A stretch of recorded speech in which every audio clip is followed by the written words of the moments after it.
Hi, നമസ്കാരം. ഈ മാസവും അടുത്ത മാസമൊക്കെ ആയിട്ട് കുറേ ചിത്രങ്ങൾ റിലീസിന് വരുന്നുണ്ട്. അപ്പോൾ ഈ മാസം റിലീസിനെത്തുന്ന നമ്മളെ ഏവരും പ്രതീക്ഷയോടെ കാത്തിരിക്കുന്ന സിനിമകളെ പറ്റിയുള്ള ഒരു ചെറിയ എക്സ്പ്ലനേഷനാണ് നമ്മൾ സംസാരിക്കുന്നത്. ഇപ്പോൾ 2 ചിത്രങ്ങൾ മാത്രമേ ഉള്ളൂ. ഞാൻ കരുതിയിട്ടുള്ള നേര്, അതുപോലെ തന്നെ സലാർ, അങ്ങനെ 2 ചിത്രങ്ങൾ മാത്രമേ ഉള്ളൂ. അപ്പോൾ നമുക്ക് ഈ സിനിമയെ പറ്റിയുള്ള എക്സ്പ്ലനേഷനിലേക്ക് പോകാം. അപ്പം ആദ്യത്തെ പ്രതീക്ഷ നേരാണ്. കംപ്ലീറ്റ് ആയിട്ട് മോഹൻലാൽ നായകനായെത്തി. പ്രിയാമണി, അതുപോലെ തന്നെ സിദ്ദീഖ്, പിന്നെ ജിത്തു ജോസഫ് സാറിൻ്റെ ഡയറക്ഷൻ, ഇതൊക്കെയാണ് നേരെന്ന സിനിമയിലൂടെ നമ്മൾ പ്രതീക്ഷയോടെ കാത്തിരിക്കുന്നതെന്ന്. പിന്നുള്ളതെന്ന് പറഞ്ഞു കഴിഞ്ഞാൽ അധിപൻ എന്ന ചിത്രത്തിന് ശേഷം അദ്ദേഹം വക്കീൽ കുപ്പായം അണിയുന്ന ഒരു സിനിമയാണ് നേര്. ഒരു കോർട്ട് റൂം ഡ്രാമയായി പുറത്തിറങ്ങുന്ന ചിത്രം. അപ്പം അങ്ങനെയുള്ള ഒത്തിരി പ്രത്യേകതകൾ ഈ ഒരു സിനിമയ്ക്കുണ്ട്. പിന്നുള്ള കാര്യം, ലാലേട്ടൻ്റെ എൻട്രിക്ക് വേണ്ടി കാത്തിരിക്കുന്നവർ എത്ര പേരുണ്ടെന്നറിയാം. അവരൊന്നും വീഡിയോയുടെ താഴെ കമൻ്റ് ഇടുക. പിന്നുള്ള കാര്യം എന്ന് പറഞ്ഞാൽ, ചിത്രത്തിലെ കേസ് ഒരു കേസാണ്. അത് കോർട്ട് റൂം ഡ്രാമ എന്ന് പറയുമ്പോൾ അതിലൊരു കേസ് ഉണ്ടാവും. അത് വളരെ രീതിയിൽ തന്നെ പ്രസൻറ്റ് ചെയ്യുന്ന ഒരു രീതിയിലൂടെ ആയിരിക്കും ഈ സിനിമ പോകുന്നത്. പിന്നുള്ള കാര്യം എന്നൊക്കെ പറഞ്ഞാൽ, ഈ സിനിമ നമ്മൾ പ്രതീക്ഷിച്ച് കാത്തിരിക്കുന്ന, പ്രതീക്ഷയോടെ പോയി കാണുന്ന ഒരു സിനിമ ആകുമെന്ന് എനിക്ക് തോന്നുന്നു. കാരണം ആറാട്ട് സിനിമ കണ്ട വലിയ പ്രതീക്ഷയോടെ നമ്മൾ കാണാൻ പോയത്. മോണിസ്റ്റർ ആയാലും ആറാട്ടൊക്കെ ആയാലും എന്നാലും പ്രതീക്ഷയോടെ കാത്തിരുന്ന് പോയി കണ്ട ഒരു സിനിമയുണ്ട്. വലിയ നിരാശയായിരുന്നു ആ സിനിമകൾക്കൊക്കെ നമ്മൾ നേരിടേണ്ടി വന്നത്.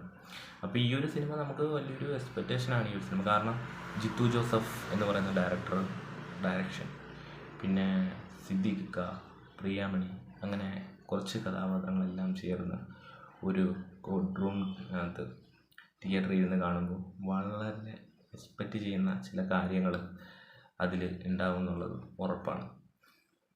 അപ്പോൾ നമുക്ക് നമ്മൾ ലിസ്റ്റിലെ രണ്ടാമത്തെ ചിത്രത്തിലേക്ക് വരാം. രണ്ടാമത്തെ ചിത്രമാണ് സലാർ. ഈ ഒരു സിനിമയിൽ ഞാൻ പ്രതീക്ഷയോടെ കാത്തിരിക്കുന്നത് എന്താണെന്ന് വെച്ചാൽ,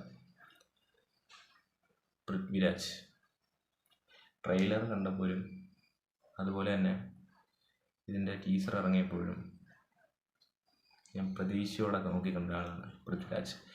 പ്രശാന്ത് നീൽ പൃഥ്വിരാജിനെ പോലുള്ളൊരു നടനെ വെച്ച് എങ്ങനെയായിരിക്കും ആ ഒരു സിനിമ?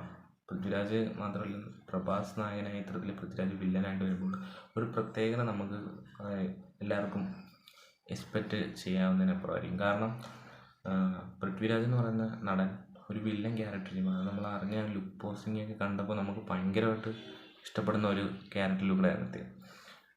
പിന്നെ സലാർ എന്ന് പറയുന്ന ചിത്രത്തിൽ അതിൻ്റെ ട്രെയിലർ കണ്ടപ്പോഴും അതിഗംഭീരമായിട്ടുണ്ടായിരുന്നു അത് മേക്ക് ചെയ്തിട്ടുണ്ട്. അതുപോലെ തന്നെ തിയേറ്ററിൽ കാണുന്ന സമയത്ത് വേറെ ലെവലായിരിക്കും ആ സിനിമ, വേറെ ലെവലായിരിക്കും.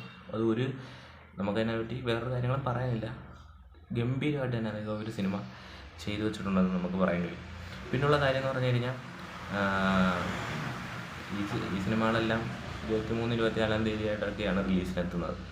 അപ്പം നേര് കാണാനും പോകണം, അതുപോലെ സലാർ എന്ന് പറയുന്ന സിനിമ കാണാനും പോകണം. അപ്പോൾ ഈ നേര് എന്ന് പറയുന്ന സിനിമ കാണാൻ പോകുന്നവർ ചിലപ്പം ലാലേട്ടനെ ഫാൻസുകാരുണ്ടാവും. അതുപോലെ തന്നെ പ്രഭാസ് സലാർ കാണാൻ പോകുന്നവരും ഉണ്ടാവും. കാരണം ഇതിൽ രണ്ട് നോക്കി കഴിഞ്ഞാൽ ഇച്ചിരി തിയേറ്റർ എക്സ്പീരിയൻസ് ഉള്ള ഒരു സിനിമയെന്ന് പറഞ്ഞു കഴിഞ്ഞാൽ സലാർ മാത്രമാണ്. മറ്റേതൊരു കോർട്ട് റൂം ഡ്രാമയാണ്. അപ്പോൾ അതിൻ്റെ ഒരു എക്സ്പെൻസ് നമ്മളൊക്കെ മനസ്സിലുണ്ടാവും. അപ്പോൾ എന്തായാലും സിനിമ റിലീസിന് വരട്ടെ, നമുക്ക് കാത്തിരിക്കാം.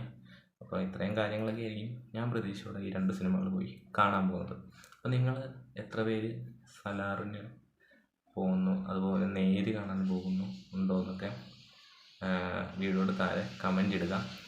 നിങ്ങളുടെ അഭിപ്രായങ്ങൾ, നിങ്ങൾ ഏത് സിനിമയാണ് ഏറ്റവും കൂടുതൽ പ്രതീക്ഷയോടെ കാത്തിരിക്കുന്നതെന്ന് നിങ്ങൾ വീഡിയോയുടെ താഴെ കമൻ്റ് ഇടുക. ഓക്കെ, അപ്പോൾ അടുത്തൊരു വീഡിയോയുമായി നമുക്ക് വീണ്ടും കാണാം. അതുവരെ ബൈ ബൈ.